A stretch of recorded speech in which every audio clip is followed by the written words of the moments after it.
ಯಾವುದೇ ಸರ್ಕಾರ ಇರ್ಬೋದು, ನಮ್ಮ BJP ಸರ್ಕಾರ ಇರ್ಬೋದು, ಕಾಂಗ್ರೆಸ್ ಸರ್ಕಾರ ಯಾರೂ ವಿಷಯವನ್ನು ಕೊಡೋ ಕೆಲಸ ಮಾಡೋದಿಲ್ಲ. ಅದಕ್ಕೆ ಹೇಳೋದು ಪೂರ್ವಾಪರ ತಿಳ್ಕೊಬೇಕಾಗುತ್ತೆ. ನಾವು HN ವ್ಯಾಲಿ ಏನಕ್ಕೆ ಬಂತು ಅದೆಲ್ಲ ವಿಚಾರಗಳನ್ನ ತಿಳ್ಕೊಂಡಾಗ ಮಾತ್ರ ನಮ್ಮದು ಇದೊಂದು ಅರ್ಥ ಆಗುತ್ತೆ. ಯಾರೂ ವಿಷಯವನ್ನು ಕೊಡೋ ಕೆಲಸ ಯಾರೂ ಮಾಡೋದಿಲ್ಲ, ನಗರಸಭೆಯವರಂತೂ ಮಾಡೋದು ಇಲ್ಲ. ಆ ಥರ ಒಂದು ಮಾನವೀಯತೆ ಇಲ್ದಿರೋರು ಯಾರೂ ಇಲ್ಲ ಈ ಒಂದು ಪ್ರಪಂಚದಲ್ಲಿ. ಇನ್ನು ಮಾನವೀಯತೆ ಬದುಕಿದೆ. ಸೊ ಅದರಿಂದ ಆಗಿರೋ ಅನಾಹುತಗಳು ಏನಾಗುತ್ತೆ ಎಚ್ಚೆತ್ಕೊಂಡು ಈಗ ನಾವು ಅದಕ್ಕೆ ಪರಿಹಾರ ಕಂಡ್ಕೊಬೇಕಾಗತ್ತೆ. ಪರಿಹಾರಗಳಿದೆ, ಇಲ್ಲ ಅಂತ ಏನಿಲ್ಲ. ಆ ಹಲವಾರು ವಿಧಗಳಲ್ಲಿ ಪರಿಹಾರ ಏನಾಗುತ್ತೆ ಅದನ್ನು ನಾನು ಕೂಡ ನನ್ನ ಅನಿಸಿಕೆಗಳನ್ನ ತಿಳಿಸ್ತೀನಿ. ನೋಡೋಣ, ಎಲ್ಲರೂ ಸೇರಿ ಸಮನ್ವಯ ಚರ್ಚೆ ಮಾಡಿದಾಗಲ್ವಾ. ಈಗ ನನ್ನೊಬ್ಬನ ವೈಯಕ್ತಿಕ ಅಭಿಪ್ರಾಯದಿಂದ ಇಲ್ಲೇನೂ ಆಗೋದಿಲ್ಲ. ಎಲ್ಲರೂ ಸಮನ್ವಯ ಸಮಿತಿ ಮಾಡಿ ಏನು ಒಂದು ಪರಿಹಾರಗಳಿದ್ದಾವೆ, ಸೂಕ್ತ ರೀತಿಯಲ್ಲಿ ಜನಗಳಿಗೆ ಒಳ್ಳೆಯದ ರೀತಿಯಲ್ಲಿ ಯಾವ ರೀತಿ ಒಂದು ಕೆಲಸ ಮಾಡ್ಬೋದು ಅನ್ನೋದು ಸಮನ್ವಯ ಸಮಿತಿಯಲ್ಲಿ ಚರ್ಚೆ ಮಾಡಿ ಅದನ್ನು ಒಂದು ಆಚರಣೆಗೆ ತರುವಂಥ ಕೆಲಸ ಮಾಡಿದ್ರೆ ಅವತ್ತು ನಮಗೆ ಒಂದು ಈ ಸಮಸ್ಯೆಗೆ ಪರಿಷ್ಕಾರ ಸಿಗುತ್ತೆ. ಇರೋ ಒಂದು ಕೆಲಸಕ್ಕೆ ಕೈ ಹಾಕಿ ಮಾಹಿತಿ ಕೊರತೆಯಿಂದ ಏನೇನೋ ಮಾತಾಡೋದ್ರಿಂದ ಇಲ್ಲಿ ಯಾರಿಗೂ ಲಾಭ ಇಲ್ಲ, ನಮ್ಮ ಜನತೆಗಂತೂ ಲಾಭ ಇಲ್ಲ. ಸೊ ಇದಕ್ಕೆ ಪರಿಹಾರ ಮಾರ್ಗಗಳಿದ್ದಾವೆ. ಶಾಸಕರಲ್ಲಿ ನಾನು ಮನವಿ ಮಾಡ್ಕೊತೀನಿ, ದಯವಿಟ್ಟು ಎಲ್ಲರೂ ಸೇರಿ ಒಂದು ಸಮನ್ವಯ ಸಮಿತಿ ಮಾಡೋಣ, ಒಂದು ಸಭೆ ಸೇರೋಣ. ಮೊನ್ನೆ ಕೂಡ ಸದನದಲ್ಲಿ ಹೇಳಿದ್ದಾರೆ ಕೃಷ್ಣ ಬೈರೇಗೌಡರು. ಸೊ ಭಾಳ ವಿಚಾರನ ಭಾಳ ಅರ್ಥಪೂರ್ಣವಾಗಿ ತಿಳಿಸ್ಕೊಟ್ಟಿದ್ದಾರೆ. ಸೊ ಇಲ್ಲಿ ಸಮಸ್ಯೆ ಏನಾಗಿದೆ ಅದಕ್ಕೆ ಪರಿಹಾರ ಹುಡ್ಕೊಂಡು ನಾವು ಆತಂಕಕ್ಕೆ ಒಳಗಾಗಿರೋದು ನಿಜ. ಅದನ್ನು ಹೆಚ್ಚಾಗಿ ಆತಂಕ ಒಳಗೊಡ್ಪಡಿಸೋದು ಬೇಡ. ಸಮಸ್ಯೆಗೆ ಪರಿಹಾರ ಇದೆ, ಪ್ರತಿಯೊಂದು ಸಮಸ್ಯೆಗೆ ಅದನ್ನೆಲ್ಲ ಸೇರಿ ಚರ್ಚೆ ಮಾಡ್ತಾರ ಕೂಟದ ಮೂಲಕವಾಗಿ ಎಲ್ಲರಲ್ಲೂ ಕೂಡ ಒಂದು ಏಕತೆ ಮತ್ತು ಸಹೋದರತೆಯನ್ನು ಬೆಳೆಸುವಂಥ ಕಾರ್ಯ ಆಗಬೇಕು. ಆ ಒಂದು ಅಲ್ಲಾವಿನ ಆಶೀರ್ವಾದ ಎಲ್ಲರಿಗೂ ಸಿಗಬೇಕು ಅಂತ ಈ ಒಂದು ಸೇವೆಯನ್ನು ಸಲ್ಲಿಸ್ತಾ ಇದ್ದೀವಿ ಅಷ್ಟೇ. ಇದನ್ನು ಇಫ್ತಾರ್ ಕೂಟ ಅನ್ನೋದಕ್ಕಿಂತ ಹೆಚ್ಚಾಗಿ ಅಲ್ಲಾಹ್ಗೆ ಒಂದು ಸೇವೆಯನ್ನು ಸಲ್ಲಿಸೋ ಒಂದು ಚಿಕ್ಕ ಸೇವೆ. ಆ ಅದೃಷ್ಟ ಅಲ್ಲ ನನಗೆ ಕರುಣಿಸಿದ್ದಾರೆ. ಅದಕ್ಕೆ ನಿಜವಾಗ್ಲೂ ಅಲ್ಲಾಹ್ಗೆ ನಾನು ಕೃತಜ್ಞತೆ ಸಲ್ಲಿಸ್ತೀನಿ. ನೀವು ಕೂಡ ಸಮಾಜ ಸೇವಕರಾಗಿ ಏನು ಸಂದೇಶ ಕೊಡ್ತೀರಿ ಇವತ್ತು? ನಮ್ಮ ಚಿಕ್ಕಬಳ್ಳಾಪುರದಲ್ಲಿ ಹಿಂದೂ ಮುಸಲ್ಮಾನ್ ಬಂದವರು ಸೋದರತೆಯಿಂದ ಹೇಗೆ ಈಗ ಶಾಂತಿಯನ್ನು ಕಾಪಾಡಿಕೊಂಡ್ರೆ ಮುಂದೆ ಕೂಡ ಇದೇ ರೀತಿಯಿಂದ ಶಾಂತಿಯಿಂದ ಕಾಪಾಡಿಕೊಂಡು ಸಹೋದರತೆ ಒಂದು ಭಾವದಿಂದ ಎಲ್ಲರೂ ಕೂಡ ಜೊತೆಗೂಡಿ ನಮ್ಮ ನಗರದ ತಾಲೂಕಿನ ಅಭಿವೃದ್ಧಿಗೆ ಶ್ರಮಿಸಬೇಕು ಅಂತ ಇದ್ದಾರೆ. ಈಗ HN ವ್ಯಾಲಿ ನೀರನ್ನು 3ನೇ ಹಂತದ ಶುದ್ಧೀಕರಣ ಮಾಡಿ ಕೆರೆಗಳಿಗೆ ಹರಿಸುವಂಥ ಕೆಲಸ ಆಗಬೇಕಾಗಿತ್ತು. ಅದು ಬಜೆಟ್ನಲ್ಲಿ ಕೂಡ ನಿರೀಕ್ಷೆ ಮಾಡಿದ್ವಿ, ಅದಾಗಿಲ್ಲ ಅನ್ನೋ ಉದ್ದೇಶದಿಂದ ಇದೇ ಮಾರ್ಚ್ 15ಕ್ಕೆ ಚಿಕ್ಕಬಳ್ಳಾಪುರ ಬಂದಿಗೆ ಸಂದೀಪ್ ರೆಡ್ಡಿ ಅವರು ಕರೆ ಕೊಟ್ಟಿದ್ದಾರೆ. ಹೋರಾಟದ ವಿಚಾರಕ್ಕೆ ಅವ್ರು ಬಂದು ಕರೆ ಕೊಟ್ಟಿರೋದು ಯಾವುದೇ ರೀತಿ ತಪ್ಪಿಲ್ಲ. ಆದರೆ ಇದು ಸಮಯ ಅಲ್ಲ, ಮತ್ತು ಬಂದ್ ಮುಖಾಂತರವಾಗಿ ಎಲ್ಲ ಸಮಸ್ಯೆಗೂ ಪರಿಷ್ಕಾರ ಸಿಗೋದಿಲ್ಲ. ಇದರಿಂದ ಜನಸಾಮಾನ್ಯರಿಗೆ, ನಮ್ಮ ತಾಲೂಕಿನ ನಗರದ ವರ್ತಕರಿಗೆ, ದಿನಸಿ ವ್ಯಾಪಾರಿಗಳಿಗೆ ಹಾಗೂ ಹೂವಿನ ವ್ಯಾಪಾರಿಗಳಿಗೆ, ಯಾಕಂದರೆ ಇದು ಹಬ್ಬದ ಮಾಸ.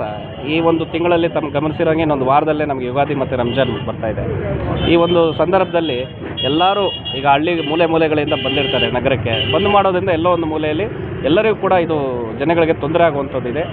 ಆದ್ದರಿಂದ ಅದರ ಬಗ್ಗೆ ನಾನು ಇನ್ನೊಂದು ಸಲ ಮನವಿ ಮಾಡ್ತೀನಿ. ಇದನ್ನು ಹಲವಾರು ಪರಿಹಾರ ಮಾರ್ಗಗಳಿದ್ದಾವೆ. ಈಗ ಬಂದ್ ಮಾಡೋದ್ರಿಂದ ಸಮಸ್ಯೆಗೆ ಪರಿಷ್ಕಾರ ಸಿಗೋದಿಲ್ಲ. ಇದಕ್ಕೆ ಹಲವಾರು ಮಾರ್ಗಗಳನ್ನ ನಾವು ಹುಡ್ಕೊಬೇಕಾಗತ್ತೆ. ಈಗ ಶಾಸಕರು ಕೂಡ ಅದಕ್ಕೆ ಮನವಿಗೆ ಸ್ಪಂದಿಸಿ ಎಲ್ಲರೂ ಸೇರಿ ಸಮಿತಿ ರಚನೆ ಮಾಡೋಣ ಅಂತ ಹೇಳಿದ್ದಾರೆ. ನಾವೆಲ್ಲ ಅವ್ರ ಜೊತೆಗೆ ಸೇರಿ ಒಂದು ಸಮಿತಿಯನ್ನು ರಚನೆ ಮಾಡಿ ಜಿಲ್ಲಾ ಉಸ್ತುವಾರಿ ಸಚಿವರ ಜೊತೆಗೂಡಿ ನಾವು ಮುಖ್ಯಮಂತ್ರಿಗಳನ್ನ ನಿಯೋಗ ಭೇಟಿ ಮಾಡಿದಾಗ ಇದಕ್ಕೆ ಒಂದು ಪರಿಹಾರ ಮಾರ್ಗ ಕಂಡುಕೊಳ್ಬೇಕಾಗುತ್ತೆ. ಈಗ ಬಂದ ಉದ್ದೇಶ ಸರಿನಾ ತಪ್ಪ? ನಿಮ್ಮ ಬಂದು ಹಲವಾರು ಕಾರಣಗಳಿಂದ ಬಂದ್ ಮಾಡ್ತಾರೆ ಹೋರಾಟಕ್ಕೆ. ಬಂದು ಉದ್ದೇಶ ತಪ್ಪಂತ ಹೇಳ್ತಾ ಇಲ್ಲ, ಮತ್ತು ಇದು ಸಮಯ ಅಲ್ಲ. ರಾಜಕೀಯ ಉದ್ದೇಶ ಇದೆ ಇದರಿಂದ ಅಂತ ಅದು ನೀವು ಅವ್ರನ್ನೇ ಕೇಳಬೇಕಾಗತ್ತೆ. ಇದು ರಾಜಕೀಯ ಉದ್ದೇಶದಿಂದ ಅನ್ನೋದಕ್ಕಿಂತ ಹೆಚ್ಚಾಗಿ HN ವ್ಯಾಲಿ ಬಂದು ಚಿಕ್ಕಬಳ್ಳಾಪುರ ಜಿಲ್ಲೆ ಮತ್ತು ಕೋಲಾರ ಜಿಲ್ಲೆ ಮತ್ತು ಬೆಂಗಳೂರು ಗ್ರಾಮಾಂತರ ಜಿಲ್ಲೆ ಈ ಒಂದು ಬಯಲುಸೀಮೆ ಇದಕ್ಕೆ ಅಂತರ್ಜಲ ಮಟ್ಟ ಏರಿಕೆಗೆ ಒಂದು ರೀಚಾರ್ಜ್ ಮಾಡೋದಕ್ಕೋಸ್ಕರ ಮಾಡಿರೋಂಥದ್ದು. ಅದು ಸವಿಸ್ತಾರವಾಗಿ ತಮ್ಮ ಮಾಧ್ಯಮದ ಮುಖಾಂತರವಾಗಿ ಅತಿ ಶೀಘ್ರದಲ್ಲಿ ನಾನು ಮಾತಾಡ್ತೀನಿ. ಯಾಕಂದರೆ ನಾವು ಕೆಲವೇ ವಿಚಾರಗಳನ್ನ ತಿಳಿಸಿ ನನಗೆ ತಿಳಿದ ವಿಚಾರಗಳ ಬಗ್ಗೆ ನಾನೇನೋ ಮಾತಾಡೋಂಥ ವ್ಯಕ್ತಿ ನಾನಲ್ಲ.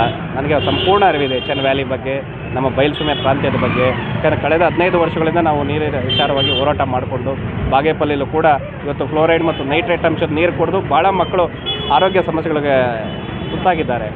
ಅದರ ವಿರುದ್ಧವಾಗಿ ನಾವು 15 ವರ್ಷಗಳ ಹಿಂದೆ ಕೂಡ ಹೋರಾಟನೂ ಮಾಡಿ ಅದಕ್ಕೆ ಆ ಒಂದು ಪ್ರಾಂತ್ಯಗಳಲ್ಲಿ ಹಲವಾರು ಗ್ರಾಮಗಳಲ್ಲಿ ಒಂದು RO ಫಿಲ್ಟರ್ ವ್ಯವಸ್ಥೆ ಮಾಡಬೇಕು ಅಂತ ಹಾಗೆ ಮನವಿ ಮಾಡಿದ್ವಿ. ಅದೇ ರೀತಿ RO ಫಿಲ್ಟರ್ಗಳ ವ್ಯವಸ್ಥೆ ಇದೆ. ಹೀಗಾಗಿ ಇದು ಸವಿಸ್ತಾರದ ವಿಚಾರ ಮಾತಾಡೋಣ ಅತಿ ಶೀಘ್ರದಲ್ಲೇ. ಈ ಒಂದು ಸಂದರ್ಭ ಸೂಕ್ತ ಅಲ್ಲ ಅಂತ ನನ್ನ ಅನಿಸಿಕೆ. ಸರ್, ಈಗ HN ವ್ಯಾಲಿ ನೀರಿನ 3ನೇ ಹಂತ ಪರಿಷ್ಕರಣೆ ಆಗಬೇಕು. ಅದು ನಮ್ಮ ಬೆಂಬಲ ಯಾವಾಗಲೂ ಇದ್ದೇ ಇರ್ತದೆ. ಅದಕ್ಕೆ ಯಾರೂ ಕೂಡ ಚಿಕ್ಕಬಳ್ಳಾಪುರದಲ್ಲಿ ವಿರೋಧ ವ್ಯಕ್ತಪಡಿಸಿಲ್ಲ. ಎಲ್ಲರಿಗೂ ಬೇಕಾಗಿದೆ.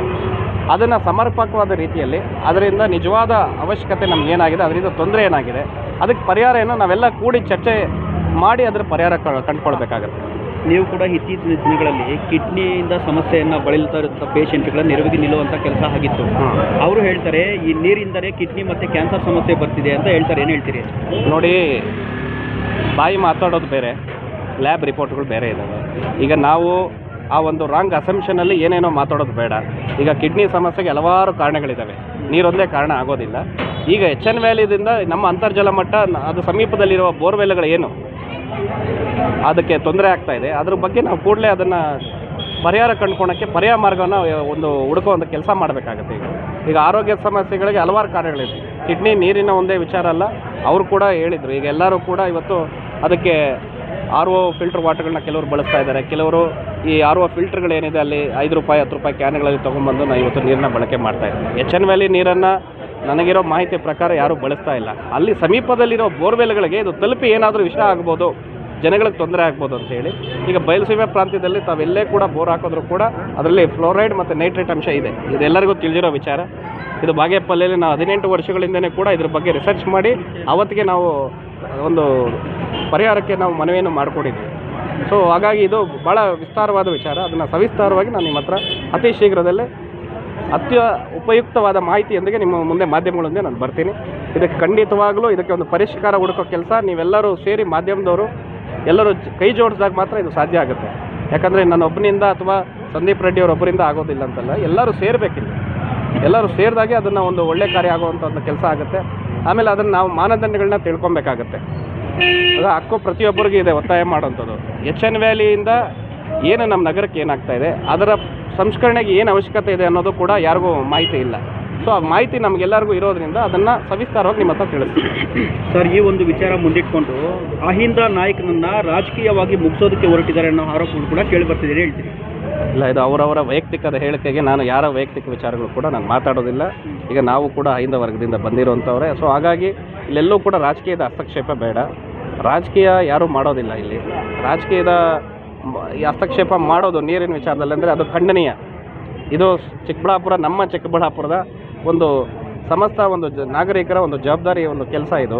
ಇದು ನಮ್ಮೆಲ್ಲರಿಗೂ ಸೇರಿದಂಥದ್ದು. ಎಚ್ ಎನ್ ವ್ಯಾಲಿಯಿಂದ ನಮಗೆ ತೊಂದರೆ ಎಲ್ಲರಿಗೂ ಆಗುವಂಥದ್ದು. ಅದಕ್ಕೆ ಏನು ಪರಿಷ್ಕಾರ ತಗೊಳ್ಕೊಬೇಕು, ಅದಕ್ಕೆ ಪರಿಹಾರ ಮಾರ್ಗಗಳು ಭಾಳಷ್ಟಿದ್ದಾವೆ. ಅದನ್ನು ನಿಮ್ಮ ಮಾಧ್ಯಮದ ಮುಖಾಂತರ ನಾನು ಹಂಚ್ಕೊತೀನಿ. ಸಾಧ್ಯವಾದರೆ ತಾವು ಕೈ ಜೋಡಿಸಿದ್ರೆ ಹಂತ ಹಂತವಾಗಿ ಅದಕ್ಕೆ ಸಮಸ್ಯೆಗೆ ಪರಿಹಾರ ಕಂಡುಕೊಳ್ಳೋಣ.